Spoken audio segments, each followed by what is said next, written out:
The weather in August in New York City actually starts off nice, but it begins to not get so great as you go on in the month.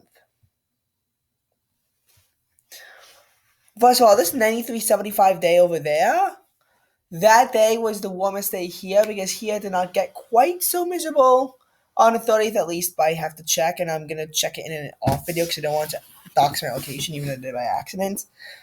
Um,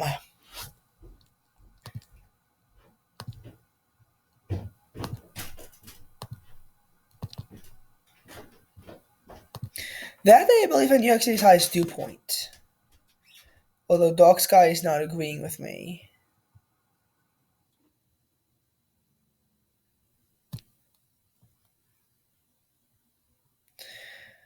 And again, a cold front comes down. A lot of times you can see the rain in New York City, and you can't see it here.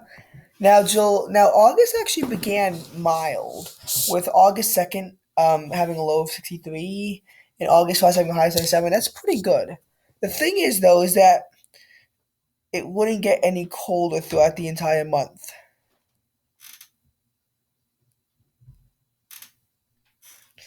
And August 22nd is stuck in the 70s all day. That's because of Henri. And when Henri began to leave, I mean, a dew point might have gotten miserable. I'm just going to go back 5 days because why not?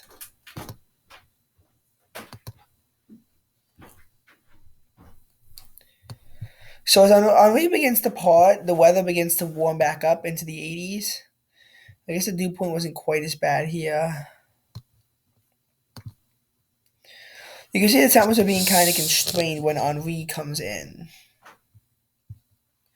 Actually, 21st was a essay on showing that crazy out precipitation in New York City.